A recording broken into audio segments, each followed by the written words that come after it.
Bonjour à tous, on est à 15 jours de l'élection américaine, présidentielle, 5 novembre. C'est plus qu'une élection, c'est une révolution. Et vous allez voir que Trump et ses alliés très proches, Musk et Robert Kennedy Jr., explosent tout et qu'en face, l'oligarchie pète littéralement un câble. Aux États-Unis, mais en France aussi, je vais vous expliquer tout là-dedans. Et vient de sortir le pré-rapport d'enquête sur le premier attentat le 13 juillet contre lui. Il est accablant. Je vais vous l'expliquer aussi dans quelques minutes. Vous allez voir, c'est tellement curieux ce qui s'est passé, c'est tellement, oui, accablant, tragique, disent certains, que nous allons en parler évidemment dans cette vidéo. Pète un câble parce que des sujets fondamentaux, que ce soit sur l'Ukraine, l'OTAN, on va y revenir, hein, le Covidisme, la corruption, l'immigration massive, la censure, la liberté d'expression, le libre-échange, sont tous les marottes des mondialistes sont touchés de plein fouet. On n'idéalise personne ici, chacun a ses défauts, c'est le contexte américain. Mais évidemment, s'il est élu dans 15 jours, l'ambiance mondiale change radicalement au bénéfice des patriotes contre les mondialistes. Ce qui est le grand clivage aujourd'hui, avec répercussions énormes en France. Ce qui nous incite à redoubler d'ardeur dans notre combat patriote contre les mondialistes, les euromondialistes chez nous. Évidemment, en parlant d'eux, on parle de nous. On parle de nous parce que notre combat, il est plus que jamais nécessaire et vital dans notre pays. D'ailleurs, je vous attends, ce samedi 26 octobre, ça y est, ça arrive. Rendez-vous 14h, Paris, place de la Bourse pour la manif nationale contre la méga-austérité, contre la mise sous tutelle par l'UE. On ne sera pas tendu comme les Grecs. Ursula rend l'argent, Zelensky, Macron rendait l'argent.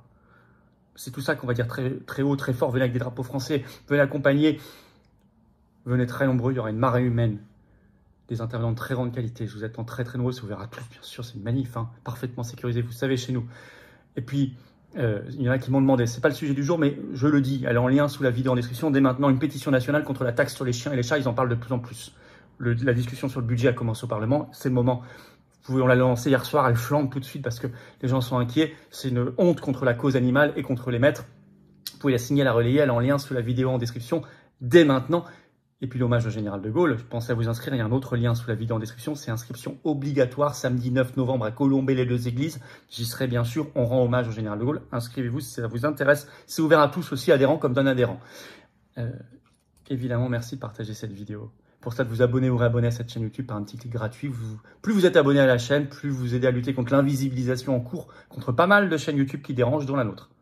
Donc merci, plus vous êtes abonné, vous le savez, à la chaîne, plus les vidéos sont recommandées. Vraiment, merci et bravo. Allez, je vous attends, patriotes, j'ai besoin de vous. Voilà. Il y a des gens qui disent, allez, j'attendais le bon moment, ben c'est le moment. C'est maintenant le bon moment. C'est maintenant pour adhérer, réadhérer ou faire un don au mouvement. Par le premier lien sous la vidéo en description, dès maintenant, vous pouvez adhérer ou réadhérer au mouvement. Réadhérer si votre adhésion n'est plus à jour, vous devez vérifier, ou adhérer, nouvel adhérent, bienvenue. Par le deuxième lien sous la vidéo en description, vous pouvez faire un don au mouvement dès maintenant et nous aider à faire toutes ces actions et opérations concrètes. Si on ne les fait pas, personne ne les fera à notre place. Ça, j'en ai l'intime conviction parce que je l'ai vécu. Et puis, on ne peut pas le financer sinon parce qu'on n'a pas un seul centime de financement public ni privé, rien de rien, à part adhésion, don à 100%. C'est défiscalisé aux 2 tiers de vos impôts, profitez-en dès maintenant. Les liens sont également sinon sur notre site, hein, les-patriotes.fr. Bienvenue et bravo aux nouveaux adhérents, réadhérents, donateurs. J'en reparle tout à l'heure, mais on y va. Trump et Musk explosent tout, l'oligarchie pète un câble. Excusez-moi d'être un peu trivial, mais parce que c'est le cas, vous allez voir. Et puis l'enquête accablante sur première tentative d'assassinat de Trump le 13 juillet, bien sûr. Alors d'abord, Trump et ses plus proches alliés, les plus connus aujourd'hui, Musk et Robert Kennedy Jr., explosent tout. Vous savez, on le voit dans un sondage au niveau national qui a été publié par l'institut qui a été le plus précis lors des dernières élections présidentielles américaines. Il s'appelle Atlas Intel. Il a fait un sondage du 12 au 17 octobre sur 4180 Américains sondés. Il donne au niveau national 1,4 points d'avance à Trump. Et en termes de grands électeurs, parce que vous savez, c'est une élection indirecte aux États-Unis, c'est un pays fédéral, une avance considérable, donc une élection. Donc ça, c'est quand même un truc qui inquiète le système. Alors justement, Musk, Kennedy Jr., les alliés se donnent à fond. Musk a déjà dit, Elon Musk, le patron de X, a déjà dit que si Trump perdait, ce serait probablement, je cite, les dernières élections présidentielles aux États-Unis. Vous savez, c'est un sentiment diffus qu'on a aussi souvent en France, en se disant, mais on sent qu'on est en fin de règne là, et qu'il faut un changement radical, que de toute façon, après, ils passeront en dictature directe. Elle est déjà lancinante. Alors, ils ont ce sentiment-là, mais il y a un combat pour que tout change, sinon, que la table soit renversée. D'ailleurs, ce rôle de Musk, France Info a enquêté. Ce 21 octobre, ils sortent une grande enquête, mais vous allez voir, on apprend quand même pas mal de choses. Le titre, campagne numérique, financement massif, meeting, comment Elon Musk est devenu le premier soutien de Donald Trump pour la présidentielle. En fait, il le soutient officiellement depuis le jour où il y a eu cette tentative d'assassinat, où il s'est pris une balle dans l'oreille, vous savez, le 13 juillet dernier.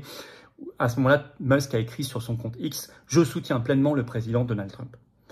Et alors, son implication, je vous lis un extrait de France Info. Elon Musk a plus écrit le mot Trump sur son profil X depuis le 14 juillet 2024, donc lendemain de l'attentat, que dans les 15 dernières années d'existence de son compte X créé en juin 2009. Il a également organisé sur X une conférence en ligne avec le candidat républicain. Elon Musk fait aussi campagne lui-même directement sur le terrain. Il s'est rendu à plusieurs meetings du candidat républicain, dont le premier à Butler le 5 octobre, là où Donald Trump avait failli se faire assassiner. Il a ensuite entamé une série de réunions publiques en Pennsylvanie. Il a fait même récemment son premier meeting en solo. Alors, je vais en reparler, mais il a aussi créé les comités d'action politique depuis cet été, avec des démarcheurs qui sont recrutés, 300 à 400 aux États-Unis, qui vont faire du porte-à-porte en permanence dans les 7 ou 8 principaux États clés. Vous savez, ceux qui peuvent basculer dans un camp ou dans un autre et qui font la différence. Et en fait, France Info note, il est devenu la première force militante sur le terrain. Il faut quand même se rendre compte de l'implication incroyable. Alors, je disais, il a fait son premier meeting en solo, c'était le 18 octobre. Et vous allez voir, il a parlé des marionnettes du système. Voyez ce qu'il a dit.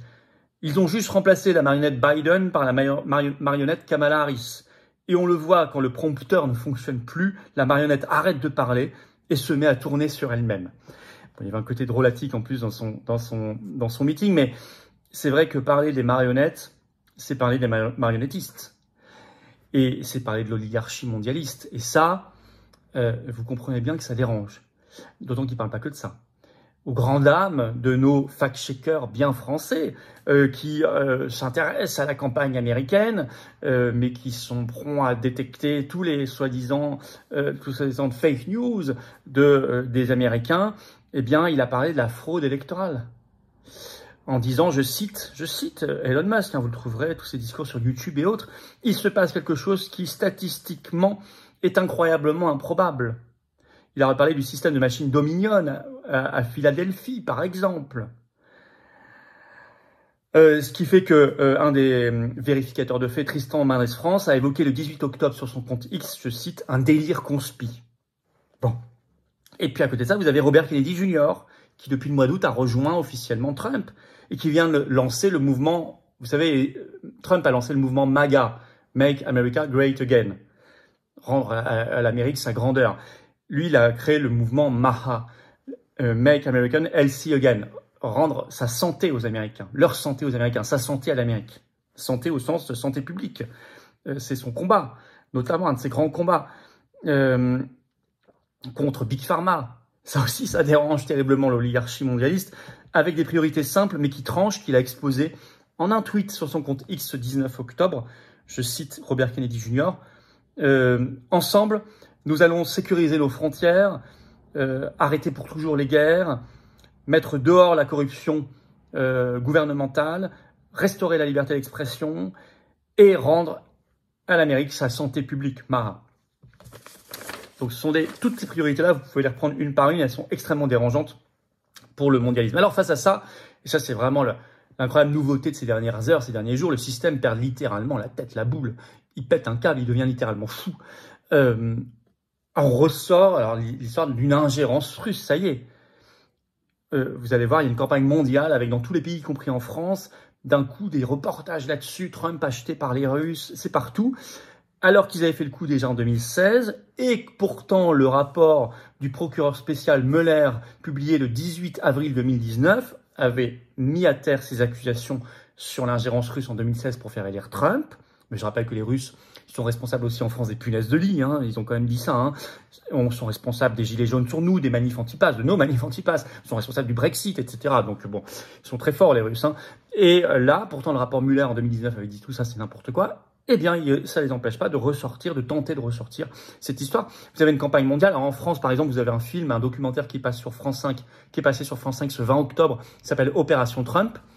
Ouest France en a fait, par exemple, un article. Donc, Élection américaine sur France 5, un documentaire retrace l'influence russe sur Donald Trump.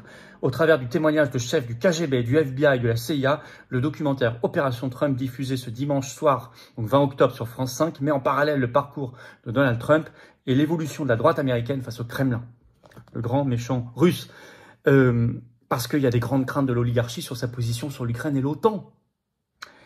Exprimé très clairement par un édito du Monde qui dit tout. Le 16 octobre, le titre « Ne nous leurrons pas, la défaite de l'Ukraine en cas d'élection de Donald Trump serait aussi la défaite de l'Europe. » Et oui, la défaite de leur système de l'Union européenne. C'est bizarre d'ailleurs d'écrire de la défaite de l'Ukraine en cas d'élection de Donald Trump. Mais la défaite de l'Ukraine, elle est déjà réelle. Elle est certaine en cas d'élection de Trump ou pas. Donc, les liens sont quand même assez étonnants. Mais en tout cas, vous avez toutes les craintes du système qui sont naïvement exposées dans cet édito du Monde du 16 octobre. Je vais vous lire un petit extrait, vous allez le voir. Ce basculement dans l'imprévisible fragiliserait immédiatement deux pays qui aspirent à rejoindre l'Europe, mais que la Russie considère comme faisant partie de sa sphère, la Moldavie et la Géorgie. Vous avez vu ce qu'ils ont fait avec le référendum en Moldavie. On en reparlera dans notre direct. Comment l'Europe pourrait-elle voler à leur secours alors qu'elle aura renoncé à défendre l'Ukraine? Et que dire aux pays candidats des Balkans occidentaux, écrit Le Monde? Mais c'est pas fini. C'est en réalité tout le continent qui se trouverait en situation d'insécurité à l'ouest, d'une Russie confortée dans son expansionnisme et d'une Biélorussie désormais vassalisée par Moscou qui a entreposé des armes nucléaires. Si l'Ukraine doit céder la partie de son territoire occupé, accepter un régime de neutralité, comment assurer que le nouveau pays amputé ne sera pas à nouveau menacé par Vladimir Poutine, dont l'objectif initial était de prendre Kiev? Comment organiser la reconstruction, faire rentrer les réfugiés et relancer l'économie si la menace subsiste? C'est marrant, il parle derrière, vous avez remarqué, comment organiser la reconstruction. Petite pensée pour leur ami BlackRock, qui est très friand des contrats de reconstruction, comme vous le savez. Là, il y a tout... Voilà, en fait, s'il y a élection de Trump, ils sont frappés au porte-monnaie, ils sont frappés au porte-monnaie idéologique aussi. Alors, c'est pour ça qu'ils ne le supportent pas. Donc, le système perd littéralement la boule. Je parlais de cette campagne d'ingérence russe. Vous avez la une de ce journal The Atlantic, le 18 octobre. La une, le titre, écoutez bien. Donald Trump parle comme Hitler, Staline et Mussolini. Rien que ça. Je crois qu'il en manque. Ils auraient dû encore en ajouter quelques-uns sur la liste. Ça aurait fait pas mal. Rien que ça. Et en moins de 24 heures, je vais vous lire quelques unes de presse en France, parce que c'est mondial. Alors, par exemple, Slate, Donald Trump, un cauchemar américain. Par exemple, vous avez ici présidentielle américaine, Kamala Harris et les démocrates n'hésitent plus à traiter Donald Trump de fasciste. Donald Trump, ces nouveaux documents publiés par la justice qui l'ont fait enrager, ou un quatrième. Réponse géniale. Kamala Harris a eu une réponse géniale à ses militants pro-Trump venus perturber son meeting dans le Wisconsin. C'était le Huffington Post, ça. Là, j'ai pris en moins de 24 heures 4, j'aurais pu en prendre 10 dans la presse française. Alors, vous avez en plus cette photo d'Alex Soros, le fils, publiée sur son compte X le 21 octobre, en écrivant une photo de lui-même avec Kamala Harris. Bon anniversaire à une héroïne américaine. Donc, on les voit tous les deux en photo. Et alors, Trump, vous avez cette enquête sur le premier attentat, le 13 juillet, avec un premier pré-rapport accablant. Fox News, alors en France, vous n'avez pas un article dans la presse sur ce rapport. Pourtant, c'est un rapport officiel de la Chambre des représentants américaine, donc une branche du Congrès américain. Pré-rapport sorti le 21 octobre. Il fallait lire dans la presse américaine, par exemple, Fox News, qui écrit un article tragique et choquant. Le rapport explosif de la Chambre des représentants parle d'une fusillade, entre guillemets, évitable. Le rapport final sera délivré le 13 décembre. Il parle du fait qu'ils ont mis 40 minutes pour réagir alors qu'ils avaient détecté le tireur sur un toit. Je vais vous lire un petit extrait de cet article sur le rapport. En termes simples, les preuves obtenues, ça c'est dans le rapport, par le groupe de travail à ce jour, montrent que les événements tragiques et choquants du 13 juillet étaient évitables et n'auraient pas dû se produire, a déclaré le rapport. Je lis toujours dans Fox News, le rapport souligne la montagne d'examens minutieux que l'US, donc Secret Service, donc les services de protection des personnalités aux États-Unis, ont eu depuis la fusillade. Les législateurs des deux côtés se demandant comment le tireur Crooks a pu tirer 8 coups de feu avant d'être tué par une seule balle dans la tête. Le groupe de travail a constaté que Crooks avait été mis sous examen minutieux de l'État et des partenaires locaux des services secrets pendant 40 minutes avant que les informations sur une personne suspecte n'atteignent le poste de commandement de l'USSS, donc des services secrets. Pardon, je traduis en même temps. Hein.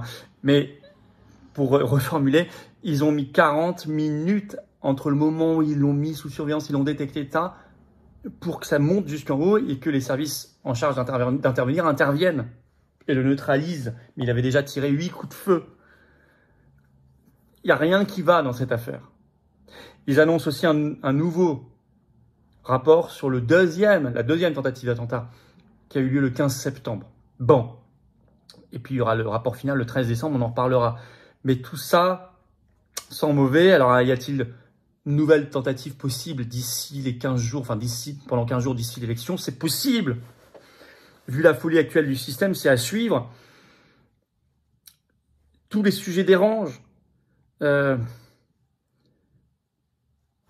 Liberté d'expression, la santé face au covidisme et Big Pharma, le combat contre la corruption, contre l'immigration massive, contre le libre-échange, la souveraineté des peuples, contre la guerre. Tout ça, ça dérange. Alors certains disent, ouais, au Moyen-Orient, c'est un faucon Trump. Attendez, il y a le discours, il avait dit la même chose en 2016.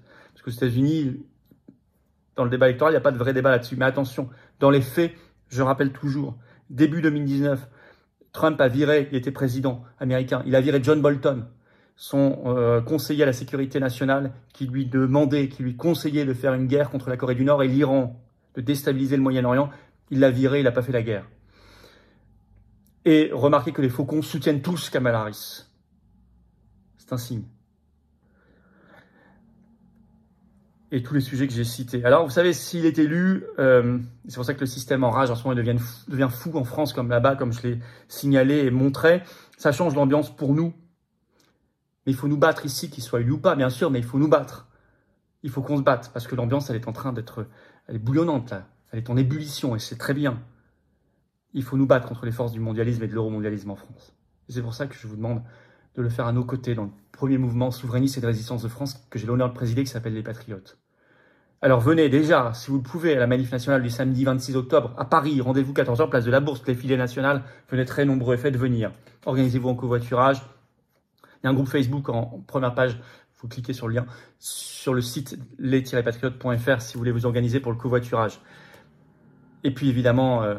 il y a l'hommage au général de Gaulle le 9 novembre à Colombey, il y a un lien d'inscription. Je rappelle qu'on a fait une pétition nationale contre la taxe sur les chiens et les chats également. Ça n'a rien à voir, mais vous pouvez la signaler en lien sous la vidéo en description. Quoi que ça a à voir quand même, c'est une lubie mondialiste. Mais venez vous battre. Abonnez-vous à cette chaîne, c'est pas un petit clic gratuit, vraiment ça aidera à une diffusion et à lutter contre l'invisibilisation. Un petit clic gratuit sur l'abonnement à la chaîne. Et puis, merci beaucoup. Hein. Vous aidez à une meilleure diffusion des vidéos. Et puis venez vous battre. Prenez cette carte orange de combat, d'espérance, de résistance, de libération. Au moment où il se passe tant de choses contre les mondialistes, à vous de venir dans le premier mouvement souverainiste et de résistance de France, les Patriotes, en adhérant ou réadhérant par le premier lien sous la vidéo en description pour le faire dès maintenant. Ce lien, je l'ai mis également en commentaire épinglé, une petite fiche sur l'écran maintenant, dans quelques secondes, un lien sur l'écran. Choisissez. Vous pouvez faire un don au mouvement dès maintenant par le deuxième lien sous la vidéo en description. Les liens sont sur les-patriotes.fr. Sinon, tout est défiscalisé aux 2/3 de vos impôts. Ça fait baisser vos impôts massivement que d'adhérer, réadhérer ou faire un don. Bienvenue et bravo, mais vraiment, c'est pas un slogan, ça vient du fond du cœur, parce que nous avons un combat historique, vital, magnifique, monumental pour nous et nos enfants, notre pays, notre humanité à mener. Faites-le maintenant. Vous pouvez faire... Et le don, je le rappelle, finance nos actions aussi, comme l'adhésion à la raison, parce qu'on n'a pas une seule source, un seul centime de financement public ni privé, rien. Pas d'aide de l'État, des banques, rien de rien. Bravo aux donateurs, aux réadhérents, bienvenue aux nouveaux adhérents patriotes. Vive la France.